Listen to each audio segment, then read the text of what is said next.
de fierro viejo que vendan.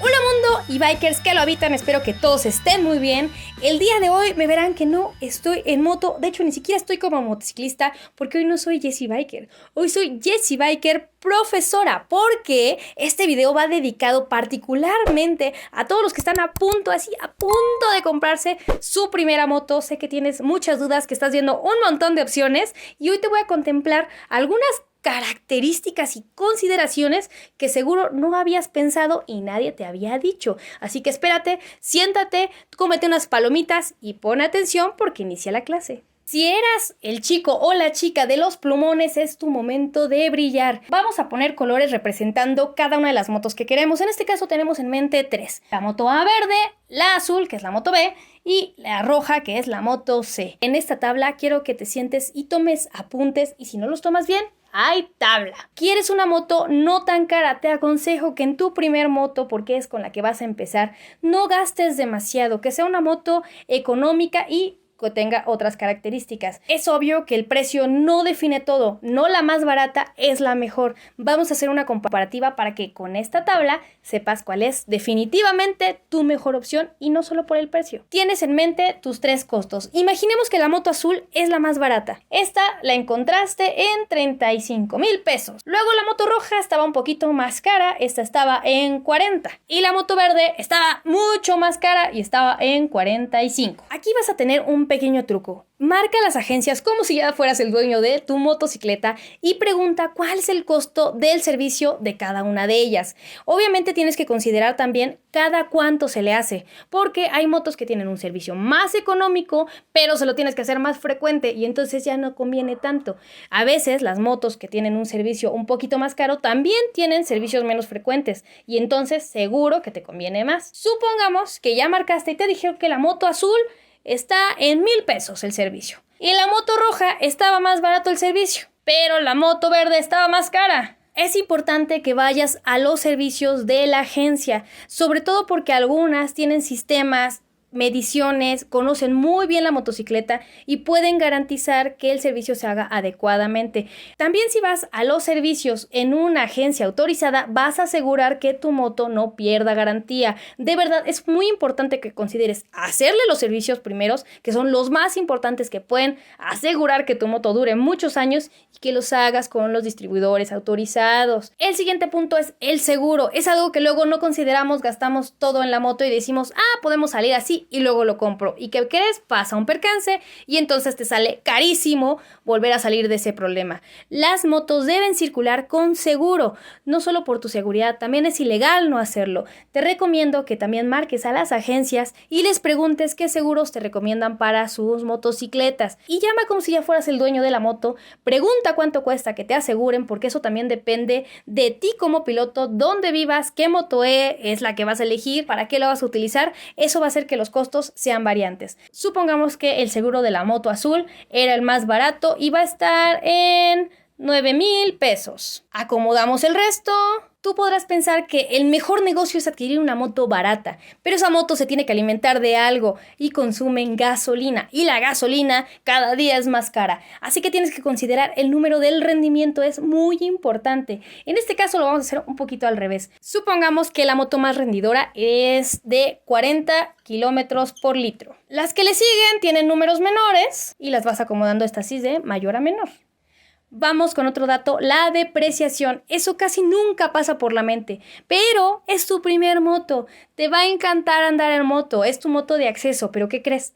Pasando un tiempo, cuando estés muy preparado, vas a querer adquirir otra moto. ¿Y qué va a pasar con la anterior? La vas a vender seguramente. Lo ideal es que tu moto no le pierdas demasiado. Es importante considerar que algunas marcas se deprecian mucho más. ¿Cómo vas a saber esto? Pues métete a alguna página donde vendan motos, segunda mano, Mercado Libre, motos usadas. Y entonces investiga cuánto cuesta ahora el modelo de moto que a ti te gusta. Suponemos que ya revisaste la moto verde y te diste cuenta que comparado con el precio actual de agencia y el precio de la moto ya usada, la moto se depreció un 9%. La moto azul se depreció 10%. Y en cambio la moto roja, ya cuando las venden usadas, ya están baratísimas, ya no conviene, están en 30% de depreciación. Si vas a vender tu moto, no le quieres perder tanto porque ese dinero te va a servir para la siguiente moto. Ya tenemos esta tabla llena. Es momento de saber cuál es la moto que nos conviene más. Saca tu calculadora científica, te voy a poner a multiplicar. No quiero que hagas trampa y todos viendo fijamente hacia el frente, nadie copie. En este punto vamos a evaluar la moto azul, pero vas a hacer lo mismo con la moto roja y la moto verde. Vamos a hacer el conteo por columnas. Esta tabla vale 1 punto, esta vale 2 puntos y esta vale 3 puntos. ¿Cuántas veces aparece un número azul en la tabla número 1? Aquí tenemos 1, 2, 3. 3 por 1, 3. Luego, ¿cuántas veces nos aparece el número azul en la tabla que vale 2? Tenemos 1, 2 por 2, 4. No me pierdan el ritmo. Ahora, ¿cuántas veces la tenemos en la tabla del número 3? Pues no la tenemos, así que 0. Hacemos lo mismo con los otros colores. Te dije que era un poco de números, pero va a valer la pena. Acuérdate que no es una inversión de 3 pesos. Necesitas tener a conciencia cuál es la mejor moto. Vamos a ver cuánto suman. Sobre el azul, por ejemplo, tenemos 3 más 4, 7 más 0. Nos quedamos en 7. ¡Listo! Sé que parece algo muy complicado, pero ya sabemos cuál es la moto que nos conviene más. Si te fijas, la moto azul no fue la más económica en todos los aspectos, pero cuando lo haces a total y te fijas en todas las cosas que tienes que considerar, te das cuenta que el precio no es lo más importante porque hay muchas características que a largo plazo pueden hacer que tu moto convenga más o menos, independientemente de cuánto cuesta sacarla de agencia. En este caso te das cuenta que el número más pequeño es el 7 de la moto azul. Esta moto es la que te conviene comprar, no solo por el precio, sino que también por los costos de servicio, por el costo del seguro, por la gasolina y la depreciación, que hacen en un total todo lo que hace que valga tu moto. Pero es momento, ya tenemos la teoría, vámonos a la clase práctica, vamos a manejar, vamos a ver una moto de acceso y te voy a contar otras de las cosas que deberías tomar a consideración ya con una moto en físico. Acompáñenme, vamos a ver una. Después de la clase teórica, todos esos números, todos esos datos, creo que llegó el momento de ver una moto tal cual de acceso, conocer las partes que nos importan y saber qué es lo que tenemos que buscar si queremos iniciar el mundo biker con una moto que no nos haga difícil el camino y al contrario, nos ayude a que este recorrido sea emocionante, divertido y seguro. Te recomiendo que inicies con una cilindrada baja. Tenemos aquí al ladito a la NS125. La cilindrada básicamente son los centímetros cúbicos que tiene de capacidad y de desplazamiento el cilindro que posee tu moto. Si tienes una moto de cilindrada pequeña, entonces vas a gastar mucho menos gasolina que si tuvieras una mayor. Después de la cilindrada, yo te diría que hay un segundo punto clave. Hablamos del peso. Es verdad, cuando vamos sobre una moto, la moto se carga sola y aparte nos carga a nosotros y entonces el peso se vuelve poco importante cuando la moto va suficientemente acelerada. Pero la moto no siempre está en movimiento. Cuando estamos en un estacionamiento, cuando accidentalmente se nos cae y hay que levantarla, es ahí el punto clave donde vas a querer que la moto pese poco. Te recomiendo una moto ligera. En este caso, la Pulsar tiene un peso en seco de 125 kilos. Eso quiere decir que la moto sin líquidos, sin gasolina, sin todo lo que se le agrega extra, de base pesa 125 y bueno, claro, sin ti. Si tienes opción de elegir desde el principio una moto de acceso, como es en este caso que estamos buscando una, te recomiendo que la moto te sientes en ella y veas que alcanzas bien. En este caso tenemos a la NS125. Yo mido 1.52 como les decía y alcanzo perfectamente el suelo. Incluso si fuera más chaparrita todavía, no tendría problema. La altura del asiento es de 80 centímetros desde donde tú te sientas hasta el suelo. Preferiblemente, si vas a comenzar en esto, prueba la moto, ve la altura en la que te sientes cómodo. Si no lo logras hacer, te recomiendo que tengas por lo menos un pie bien plantado, aunque el otro no lo esté. Es preferible uno bien puesto que dos a la mitad. Otro número importante que a veces ignoramos un poquitín es la distancia mínima al suelo. ¿Por qué es importante? Tú quieres que este número sea lo más pronunciado posible sin que se vea afectada la altura total de la motocicleta para que tú te sientas cómodo. Normalmente nos enfrentamos a que hay topes un poquito más altos de lo normal y lo que no quieres es que al pasar la moto raspe y llegue a desbalancearte. Esta moto tiene 17 centímetros mínimos del punto más bajo hacia el suelo. Es una buena medida para que justamente puedas pasar sin problemas sobre los topes y sin tener que estar bajando a los pies, que puede ocasionar un resbalón no deseado. Hay otro número en esas fichas técnicas que vas a estar encontrando en tu búsqueda de la moto de acceso perfecta que a veces tampoco tomamos muy en cuenta. Esto se refiere a la distancia entre ejes. ¿Qué es esto? Es el punto desde aquí, del eje delantero, y la distancia que llega hasta el punto trasero, en el eje trasero. Si la moto tiene una gran distancia entre ejes, la moto va a ser muy estable.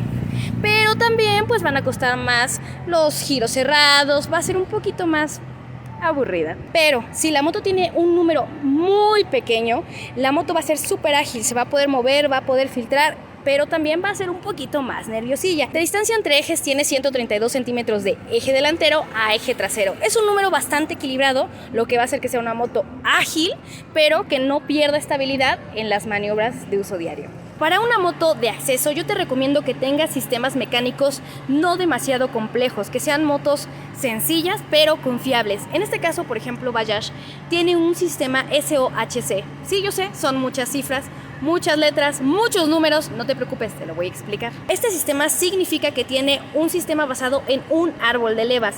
Este árbol de levas se va a encontrar en la parte superior de la cabeza del motor. Lo que va a hacer este sistema es controlar las válvulas, tanto las de admisión como las de escape. El sistema va a ser más preciso y si tuvieras una descompostura, como son sistemas muy sencillos, tienen pocas piezas mecánicas, va a ser mucho más económico de reparar si llegara a suceder. Como te digo, quieres un motor sencillo, con pocas piezas mecánicas, que no haya mucho que reparar, pero también económico. Algunas tecnologías que son particulares de algunas marcas, en este caso Bajaj la tiene, es su sistema único DTSI. Si te fijas aquí, dirías, ¿esas letras qué? ¿Por qué son tan relevantes? ¿Por qué son tan importantes para que las pongan tan destacadas ahí? Pues créeme que a tu cartera sí le va a importar estas letritas que están aquí. No solo en esta moto, sino también en otras, Bajaj tiene un sistema de doble y triple bujía. En este caso tenemos el de doble bujía. Y tú me dirás, ¿y eso qué? Son 2 bujías. En teoría, pues voy a gastar más. Pues no es cierto. Aunque tú tengas un cilindro, lo que hace que la chispa explote y se aproveche todo ese combustible es una bujía, que es la que produce la chispa. Si tú tienes un motor monocilíndrico, es común que te vas a encontrar una sola bujía. En este caso, Bajaj implementa una tecnología muy particular de ellos donde pone 2 bujías. Las pone encontradas para un solo pistón. La cámara de combustión se llena y cuando hace la explosión, a veces pues queda un pequeño residuo ahí que se va quedando. Cuando tenemos un sistema de doble bujía, como es en este caso, las 2 bujías hacen 2 chispas y de esta manera, como de manera más parejita, hacen y aprovechan más todo lo que se tiene en la cámara de combustión y el rendimiento es mayor. Ahora suena complicado, pero tu cartera lo va a entender después de unos meses de uso. Primero, ¿por qué es importante tener una buena suspensión trasera? Te encuentres y no tengan una suspensión, se vuelven un obstáculo que va a hacer que saltes y en esos saltos puedas perder el control de la moto y eso es algo que no queremos. Una buena característica de la suspensión de esta motocicleta es que es una suspensión Nitrox. Suena muy pro el nombre, pero sí tiene una lógica. En este espacio que ustedes ven, que va como un poquito exterior a la suspensión, tú dirías, eso no tiene nada que ver, pero en realidad está relleno de nitrógeno. No soy científica, pero el nitrógeno tiene una molécula un poquito más grande que el aire normal y entonces al estar rellenos con nitrógeno, lo que hace es que sea muy difícil que ese nitrógeno se nos escape de nuestro espacio y entonces la suspensión va a durar mucho tiempo porque no hay tanta pérdida debido al nitrógeno incorporado. Que dure mucho tiempo es algo muy conveniente porque es una parte que se encuentra en constante golpeteo, sobre todo si traes copiloto, y por eso es que nos preocupa tener una buena suspensión en la parte trasera y bueno, si tiene Nitrox, vamos por buen camino. El tema de los frenos es algo súper relevante si estás entrando en el mundo del motociclismo. De verdad, esto no te lo tomes a la ligera y busca las mejores características y también tienes que entender cómo funcionan porque no todos los sistemas de frenado son lo mismo y requieren ciertas cualidades y manejo de parte del piloto. Les voy a contar un poco de lo que tenemos en la NS125. Acompáñenme aquí abajo. En esta parte sé que se ve como mucha llanta, pero ahí adentro, escondido, está el sistema de frenado. Ustedes ven un poquito de esta varilla que ven por aquí y esta parte, bueno, pues el frenado está aquí adentro. Este sistema de frenado se trata de un sistema de tambor. Lo que hace es que con unas balatas aumenta el diámetro cuando tú presionas el freno y hace cierta fricción para detener el movimiento de la moto. Pero si nos vamos a la parte delantera tenemos freno de disco. Aquí el sistema es diferente. Cuando tú presionaras la palanca de freno, muerde el disco y detiene con la fuerza todo tu movimiento. Es común que tú cuando buscas una moto de acceso vas a encontrar esta combinación de freno de tambor en la parte trasera, freno de disco en la parte delantera. Si tú frenas muy intensamente en la parte trasera, lo que vas a ocasionar es que la moto se barra y entonces te empiece como a tambalear y es algo que no quieres. Pero si por el contrario frenas muy fuerte en la parte delantera, vas a bloquear los frenos y eso puede ocasionar que seas lanzado hacia adelante y eso mucho menos lo quieres. Es un poco difícil saber en medida de cuánto presionar de un lado y cuánto presionar del otro. Por eso esta moto tiene una ayudadita extra. Si tú ese día fuiste al gimnasio y saliste más fuerte de lo normal y llegas a presionar muy fuerte la palanca de freno delantera, el sistema CBS lo que te va a ayudar es que si tú te pasaste de fuerza de un lado, lo que va a hacer es bajarle 2 rayitas a esa fuerza y mandar esa fuerza al frenado trasero. Entonces equilibra un poquito y te evita un percance. Sistema de frenado combinado. En una moto de acceso, toda característica estructural, de motor, de color, de luces, todo ayuda. Sobre todo porque te vas a enfrentar a un montón de problemas que no conocías. Lo normal que vas a ver en todas las motos es que tengamos un parador en este lado lateral, donde tú bajas la patita, la moto se inclina, pero no es la única opción y algunas motos como esta tienen los 2 sistemas. Yo te recomiendo que busques una con ambos sistemas. De este lado tenemos el parador central, como ven, puede estar aquí dobladito, puedes ponerla de las 2 maneras y dirás, ¿para qué me sirve eso que está ahí atrás escondido? Si se te llega a ponchar una llanta, que esperemos no te pase casi nunca, vas a necesitar levantar la llanta y con el parador lateral eso no es tan cómodo y lo hace bastante difícil. Si tú tienes que ajustar la cadena o simplemente levantar la llanta, pones el parador central y la moto se levanta. Busca que en tu primera moto de acceso tengas esas 2 opciones. Te va a ayudar a trabajar tu moto, a conocerla y empezar a meterle mano a la mecánica, que te va a abrir un mundo para que metas mano en muchas más motos que vas a tener posteriormente. Acá tenemos otro ejemplo de un sistema duplicado que en apariencia hace lo mismo, pero te va a servir si llega el momento. Cuando tú arrancas tu moto, no tienes que sufrir. Con un pequeño movimiento de tu dedo y un sistema de arranque eléctrico, tu moto va a encender. Pero créeme, es muy de primerizos y también de muchos de los que ya llevamos años manejando moto, que se te queden las llaves abiertas, el switch abierto y la moto se quede descargada o por alguna razón te quedaste sin batería. Y para eso, el sistema de CRAN de arranque con patada. Que créanme, no todas las motos lo tienen, pero con la posibilidad de arrancar solo te subirás, arrancarás con patada y la moto volverá a la vida y no tendrás ningún inconveniente. 2 sistemas que te pueden ayudar de maneras diferentes para situaciones diferentes. Otro detalle en el que tienes que tener ojo especial para elegir a tu primera moto de acceso va a ser la cuestión del tablero. Queremos una moto que nos comunique lo que está pasando, pero tampoco que nos sature de información y que nos distraiga en el conducir diario. Vamos a ver esta que tiene por acá. La encendemos. Me parece un buen ejemplo porque tenemos un color muy contrastante, tenemos un indicador de velocidad, además de otros testigos que no todas las motos, aunque tú creas que sí, no todas las motos lo tienen. Es el indicador del nivel de gasolina. Algunas motos no lo tienen y se vuelve un problema porque tienes que estar adivinando cuántos kilómetros te quedan, cuando tienes que visitar la próxima gasolinera y se vuelve riesgoso estar con esas dudas. Además de eso, pues la velocidad. No quieres iniciar en este mundo del motociclismo con una multa, así que es importante que la velocidad se vea muy claramente y que con un vistazo puedas tenerlo en mente. Y la otra, el indicador de revoluciones. Tal vez en este punto te sea un poco complicado entender a qué van esos números y por qué nos sirven, pero si quieres mejorar tu manejo y que tu moto no esté sobreexplotada y tenga un buen rendimiento, te va a convenir comenzar a entender y a ver cómo funciona y cómo se mueve el contador de revoluciones cuando vas acelerando. En el mundo de las motos vas a encontrar motos de colores, formas, estructuras, alturas, potencias. Hay muchísimas opciones. Vas comenzando, yo te recomiendo que elijas una moto de estilo urbano. ¿Por qué? Porque son unas motos que equilibran muy bien la posición, la potencia, la agilidad, el tamaño y el peso. En este caso, también la posición es muy importante. Busca motos que te dejen, además de llegar bien al suelo, tener un peso adecuado, que tengas una posición erguida, motos que te ofrezcan una posición cómoda de manejo con los pies centrados en el centro de la moto, precisamente para que tengas una fácil acción si necesitas frenar, girar, moverte o prepararte porque viene alguien, que tú tengas una acción rápida, cómoda y eficaz. Hablando de los colores, tú dirás, ¿de qué me importa que la moto de acceso sea verde, roja, amarilla o negra?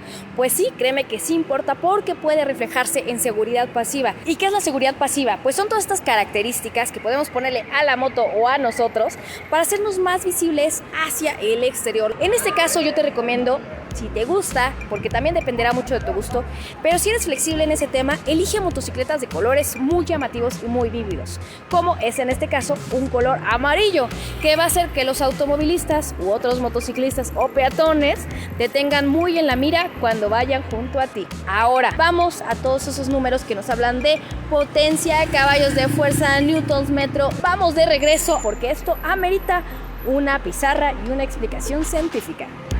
Pues es hora de regresar a la pizarra explicadora porque hay unos puntos importantes que es mejor explicarlos con algunas imágenes. Hablamos de dos números que cuando lo ves en la ficha técnica se ven algo complejos: torque y potencia. ¿Por qué son importantes estos números? Porque van a definir que tu moto tenga el rendimiento adecuado comparada con otras motos de características muy similares. Primero vamos a hablar del torque. Esto que ven aquí es la representación del pistón, el cigüeñal y la bujía. La moto tiene muchos componentes, pero esto es la base que hace que la moto se mueva. El torque básicamente es la fuerza necesaria para realizar un trabajo que va de manera rotatoria. En este caso tenemos el pistón. Para que este pistón se comience a mover, lo que hacemos es hacer una explosión en esta zona que la inicia la bujía, y esta explosión lo que va a hacer es empujar con mucha fuerza el cilindro, llevarlo abajo y mediante la leva esto va a bajar y se va a convertir en un giro y se va a convertir en una fuerza giratoria porque va a empezar a hacer que gire el cigüeñal. Esto empuja la biela y gira. Ahora, si queremos más torque, ¿qué podemos hacer?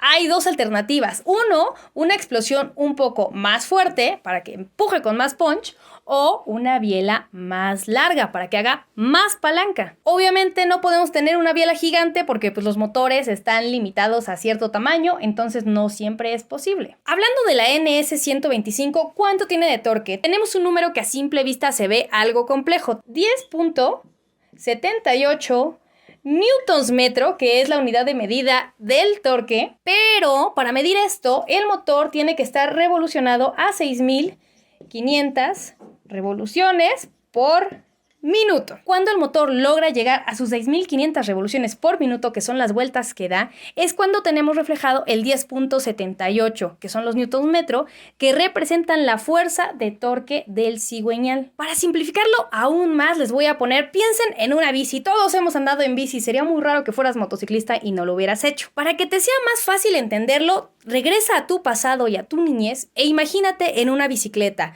Ahora imagina que vas en una pendiente muy inclinada. Sabes que no vas a lograr hacerlo de una manera muy rápida. ¿Qué necesitas hacer? Meterle mucha fuerza a tus piernas. Esa fuerza, para que logres girar la bici e ir en subida, es una representación algo similar de lo que podría ser el torque en tu moto.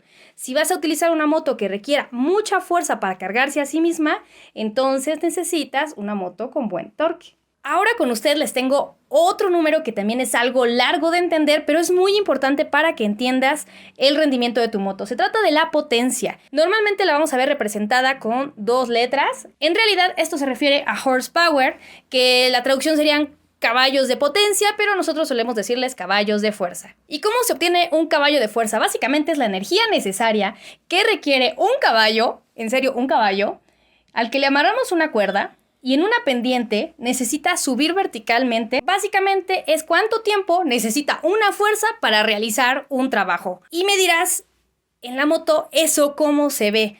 En número te lo voy a contar. En la NS125 que estamos tomando como ejemplo, tenemos que tiene una potencia de 12 caballos de fuerza a 8.500 revoluciones por minuto. Las revoluciones por minuto es cada uno de los giros que logra hacer por minuto precisamente. Aquí lo que nos importa mucho es la velocidad. Mientras a más velocidad logre girar ese motor, más potencia vamos a tener. ¿Recuerdas el ejemplo de la bicicleta? Ahora ya no te imagines en una pendiente, imagínate en un terreno planito. Si tú quisieras jugar a las carreritas con tu Fruitsy integrado, ¿qué tendrías que hacer? Darle demasiado rápido al giro de los pedales. Mientras más rápido girarás, más potencia lograrías reflejar en nuestro ejemplo con la moto. Básicamente la potencia nos va a hacer ir más rápido y el torque va a ser la fuerza que tiene la moto en sí misma. Obviamente queremos una moto con mucho torque y mucha potencia, pero dependerá también del tipo de moto. Si queremos una moto para carreras, entonces tendremos una moto con mucha potencia, pero si queremos una moto de trabajo, entonces tenemos una moto con mucho torque. Hay que encontrar un equilibrio entre ambos números y que sea una moto adecuada también para lo que queremos hacer. Si eres primerizo, te recomiendo que no exageres en ninguno de los dos números porque necesitas una moto controlable y equilibrada. Es importante que encuentres el número ideal, pero de primer momento no exageres con ninguno de los dos números, vete por un número relajadito porque necesitas empezar a medir tu moto sin incidentes. Pues chicos, espero que toda esta información, si tú estás iniciando en este mundo del motociclismo, te haya sido de utilidad. Sé que hay muchos datos complejos, pero es un pequeño vistazo para que entiendas de qué habla esa ficha técnica. Te recomiendo que sigas estos consejos, tómatelo con calma, hazlo de una manera muy pensada para que tu inicio en el mundo de las motos sea tranquilo, relajado y divertido. Además, de seguro, que es lo más importante. Así que ahora sí, sin más, por el momento me despido de ustedes y nos vemos en el siguiente video. Bye.